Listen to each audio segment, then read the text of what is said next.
farol que me guia, é a luz do meu caminho.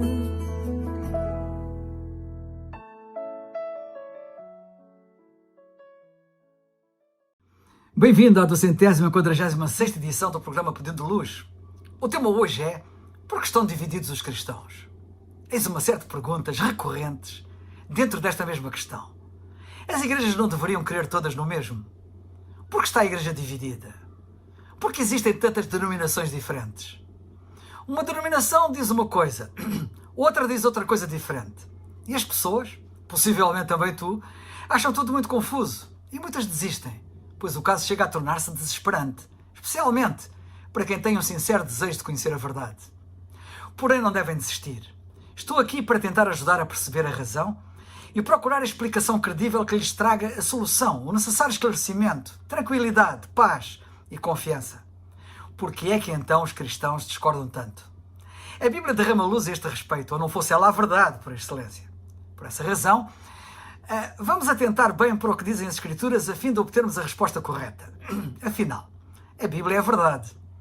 Procurarei demonstrar a verdade desta triste condição com textos bíblicos que explicam, mas antecipo já que a razão fundamental das divisões existentes na cristandade é porque os chamados cristãos em geral não distinguem o apostolado de Paulo do apostolado dos chamados 12 apóstolos e as epístolas paulinas das demais escrituras, o que faz com que a confusão se instale. É esta a grande realidade dos factos. É o apóstolo Paulo e não o apóstolo Pedro que tem a autoridade atribuída por Deus para o presente. É ele o apóstolo dos gentios e, portanto, é ele, Paulo, que devemos ouvir o que Deus nos tem a dizer hoje. Muitos acham que nas Escrituras é tudo a mesma coisa, mas não é verdade. É como nas estradas, não são todas iguais e há regras que as regulam. Assim também é a Bíblia. Há nelas distinções importantes e o não reconhecimento das mesmas leva as pessoas à confusão e a optarem por decisões aleatórias, sem lógica, nem direção, quanto ao que devem seguir. E é assim que vemos cada um seguir arbitrariamente o que bem lhe parece, acabando por cair em situações confusas e contraditórias. Vejamos então a verdadeira razão de haver tantas denominações na cristandade, ou seja, de haver tantas divisões na Igreja professa, de a Igreja professa estar tão dividida. Nós vamos precisar da luz que a Bíblia transmite. E há um acontecimento no Velho Testamento que nos irá ajudar a começar a ver a razão do que estou aqui a falar. No primeiro livro das Crónicas, capítulo 15, versículo 13, lemos assim: O Senhor fez ruptura em nós, porque o não buscamos segundo a ordenança.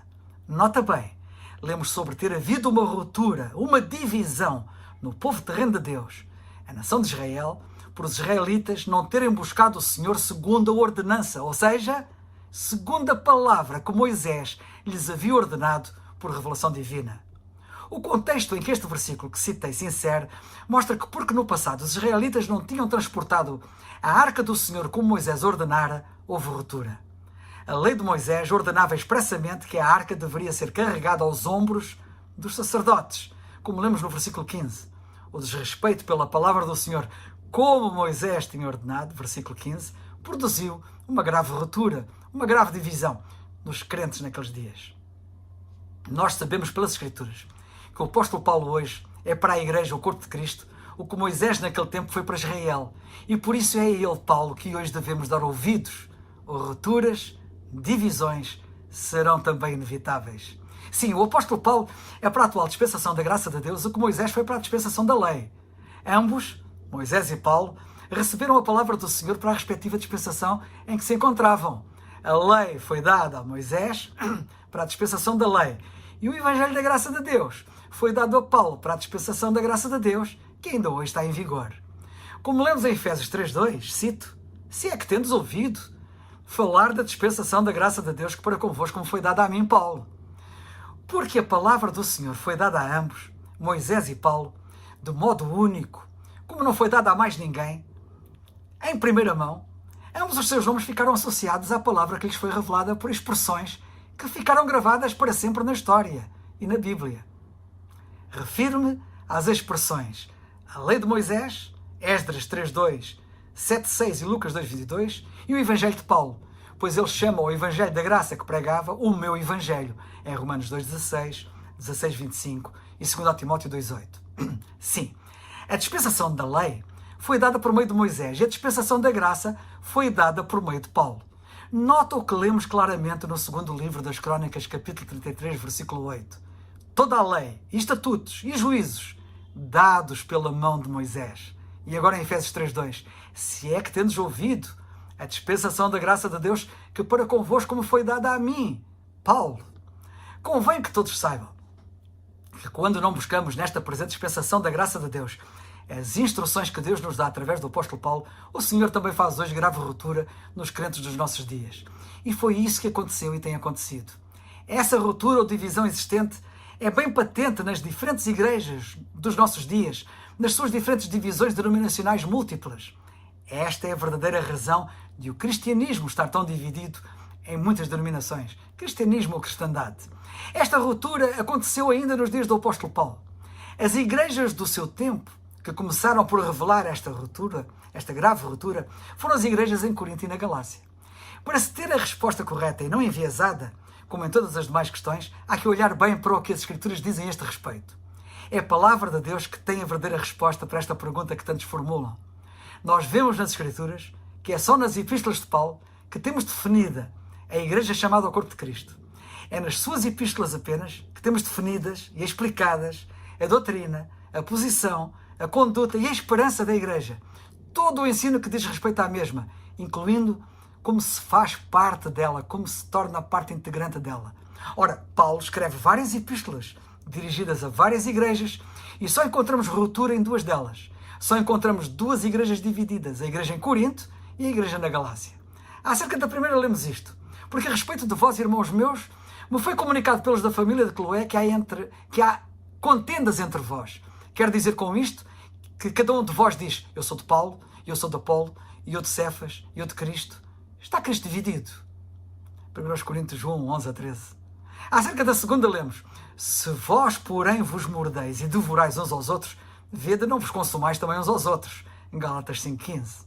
É importante constatar que estas igrejas, para além de terem em comum o facto de estarem divididas, tinham também em comum o facto de ambas não reconhecerem a verdade do apostolado único de Paulo, como sendo um apóstolo distinto e separado do grupo dos 12 apóstolos.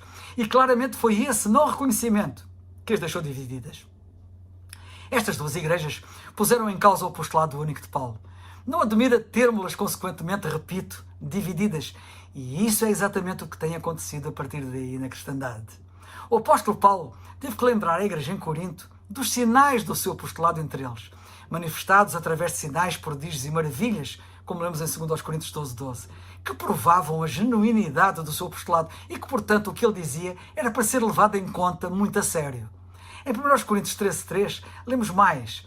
Lemos que, posto que buscais prova de que em mim Cristo fala, o qual não é fraco para convosco, antes é poderoso em vós. Ou seja, os coríntios queriam provas de que a mensagem diferente que Paulo pregava e ensinava eram palavras realmente de Cristo glorificado e não da sua cabeça. E as provas disso eram evidentes nos milagres que ele operava. Qual foi o resultado desse não reconhecimento? Inevitavelmente, uma igreja dividida.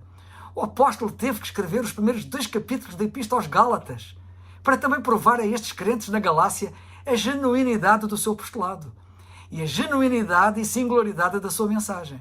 Qual foi o resultado desse não reconhecimento? Uma igreja igualmente dividida. Não é por acaso que não encontramos divididas as demais igrejas a quem Paulo escreveu, pois mais nenhuma pôs em causa o seu apostolado, a sua mensagem, a sua autoridade quanto aos ensinos que deveriam governar a igreja na atual dispensação da graça de Deus que lhe foi dada para conosco, segundo lemos em Efésios 3,2. Quando hoje nós não vemos reconhecida na cristandade, em geral, a verdade do apostolado único de Paulo, como sendo um apóstolo distinto e separado do grupo dos 12 apóstolos, com a autoridade legítima dada por Deus para ministrar o ensinamento sobre tudo o que tem a ver com a igreja, o corpo de Cristo, quando vemos a sua mensagem diluída com a mensagem dos 12 apóstolos e os seus ensinos misturados, amalgamados e confundidos com os demais ensinos nas Escrituras, não surpreende encontrarmos uma cristandade com rupturas, dividida em denominações, completamente desnorteadas. Esta é a verdadeira razão das denominações na cristandade e do portanto a Igreja estar dividida. Por conseguinte, o reconhecimento do apostolado de Paulo e da sua autoridade divina para com o corpo de Cristo e o reconhecimento da sua mensagem singular e distinta da dos 12 apóstolos é o único antídoto para que as divisões acabem. Infelizmente, muitos misturam mensagens que são diferentes, deixando as pessoas confundidas, não sabendo o que onde seguir, seguindo simplesmente o que lhes parece, sem qualquer critério, sem qualquer orientação, sem qualquer certeza. Não tenho aqui tempo para desenvolver muito este assunto, mas nota que as divisões surgem logo quanto à forma como as pessoas podem obter a salvação hoje. As informações das igrejas divididas são contraditórias. Nota um pequeno exemplo. O que disse o apóstolo Pedro sobre como as pessoas podem e devem ser salvas hoje? Na segunda carta de Pedro, capítulo 3, versículos 15 e 16, portanto são as últimas palavras de Pedro antes de deixar este mundo, que ficaram registadas. Ele disse isto: tendo por salvação a longanimidade de Nosso Senhor, como também o nosso amado irmão Paulo vos escreveu, segundo a sabedoria que lhe foi dada, falando disto com em todas as suas epístolas, entre as quais há pontos difíceis de entender que os indotos inconstantes torcem, e igualmente as outras escrituras, para a sua própria perdição. Nota bem que Pedro diz que a salvação hoje é como Paulo escreve, como Paulo diz, e não como ele próprio, o apóstolo Pedro, chegou a pregar. Exemplo? Em Atos 2,37, quando as pessoas perguntaram a Pedro o que tinham que fazer para ser salvas, o que respondeu ele, segundo lemos em Atos 2,38. Nota bem: arrependei-vos e cada um de vós seja batizado em nome de Jesus Cristo para perdão dos pecados e recebereis o dom do Espírito Santo. Em resumo, Pedro requeriu o arrependimento e o batismo na água para o perdão dos pecados. Não é isso que muitos hoje na cristandade estão a requerer? Agora nota perante a mesma pergunta o que requeriu o apóstolo Paulo a um homem que lhe perguntou o que ele tinha que fazer para ser salvo. Apenas fé em Cristo. É apenas isso que é requerido hoje. Ele disse claramente em Atos 16:31: crê no Senhor Jesus Cristo e serás salvo. É o farol que